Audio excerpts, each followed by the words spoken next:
हिमालय की पहाड़ियों में बहुत कुछ ऐसा छिपा हुआ है जिसके बारे में आज भी बहुत से लोग अनजान हैं। क्योंकि कुछ तो ऐसे हैं जो कि अपने क्षेत्र से बाहर ही नहीं निकलते, या फिर जिस माहौल में वो आज तक रहते हुए आए हैं वो उसे छोड़ना ही नहीं चाहते हैं। किंतु जिसके बारे में मैं आज आप लोगों से बताने जा रहा हूँ वो संबंधित है ब्रह्म राक्षस से।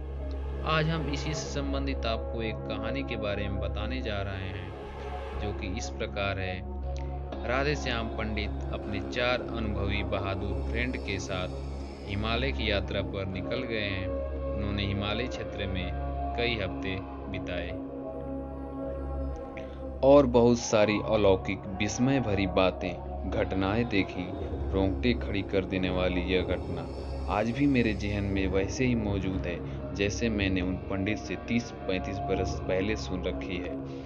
पंडित ने बताया कि एक दिन वे बहुत ही सुबह अपने दोस्तों के साथ हिमालय के एक छोटे शिखर पर चढ़ रहे थे तो लगभग 500 मीटर की दूरी पर उन लोगों को एक बहुत ही विशाल मानव दिखाई दिया। उन्होंने जैसे कि अपने दादाजी से सुन रखा था कि हिमालय में विशाल मानव, जिन्हें यति या हिम मानव कहते हैं, घूमते रहते हैं। उन्हें उस विशाल मानव को देखकर बहुत ही कौतूहल हुआ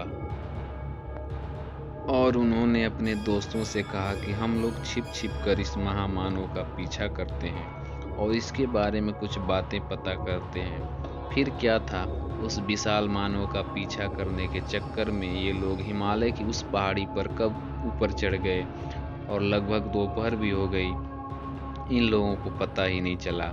वह विशाल मानव बहुत ही दूर होते होते कहीं गायब हो गया था या किसी गुफा में प्रवेश कर गया था।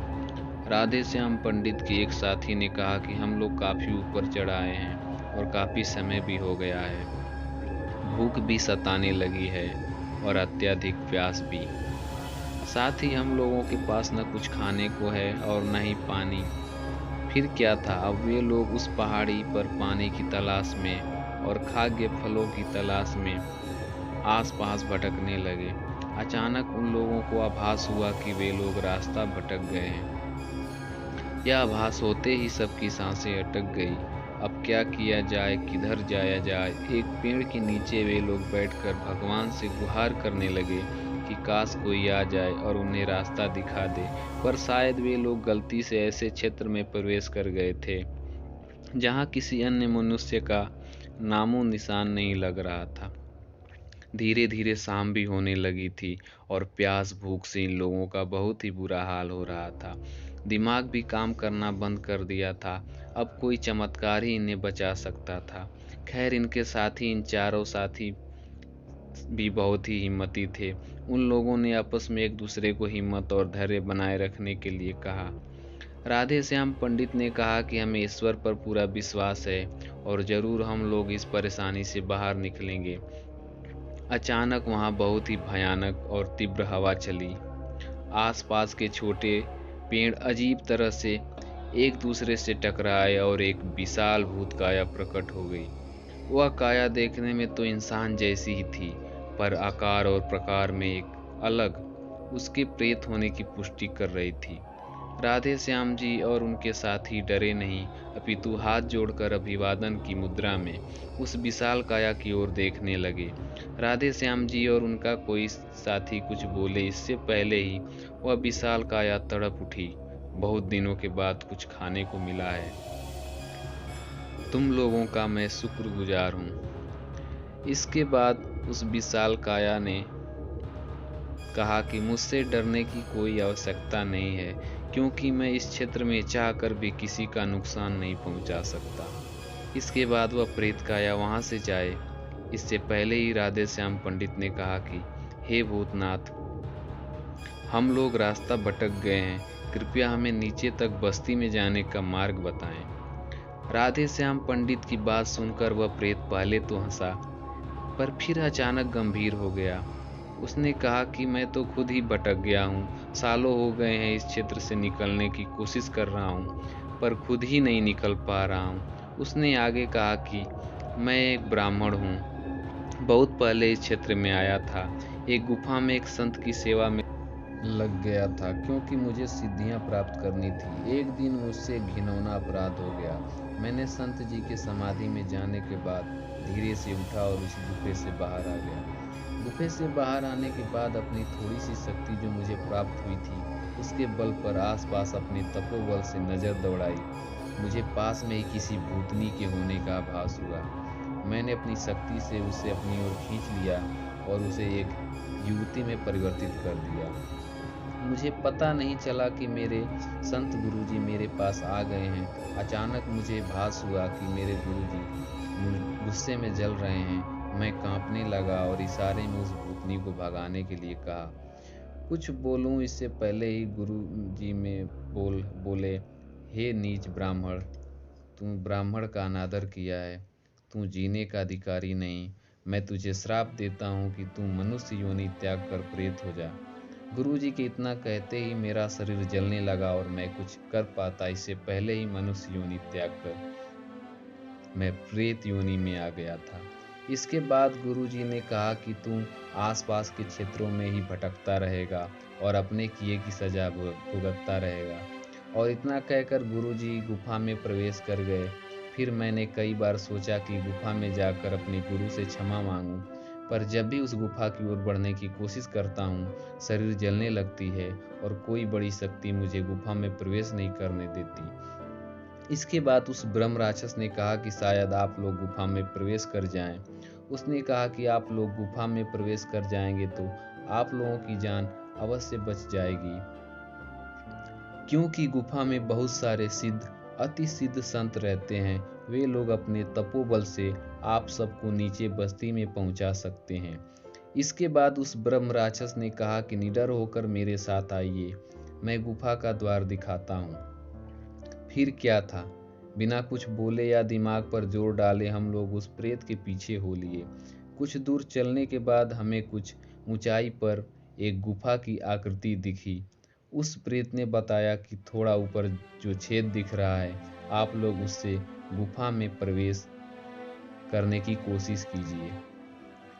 हम सभी लोग उसकी बातें सुनकर हतप्रभ हो गए। हम लोग कोई छोटे मोटे जीव, सांप बिल्ली आदि हैं, क्या इस पतले छेद से अंदर जा पाएंगे? शायद वह ब्रह्म प्रेत हमारे मन की बात जान गया। उसने अट्टहास किया, अरे डरिए मत, यह अलौकिक द्वार है। अगर आप लोगों ने थोड़ा भी पुण्य किया है या अच्छे इंसान होंगे तो इस पतले छेद के पास पहुंचकर प्रार्थना करने पर, नमस्कार करने पर यह छेद अपने आप लोगों को मार्ग दे देगा, यानी बड़ा या चौड़ा हो जाएगा। हम दोस्तों ने इशारे में एक दूसरे की सहमति लेकर उस पतले छेद के पास पहुंचे। फिर क्या था, हम लोग झुककर उस छेद को प्रणाम किए। अरे यह क्या चमत्कार हो गया! वह पतला छेद एक बड़े आकार में बदल गया। हम लोगों ने उस प्रेत महानुभाव को नमस्कार व विदा करते हुए उस गुफा में प्रवेश कर गए।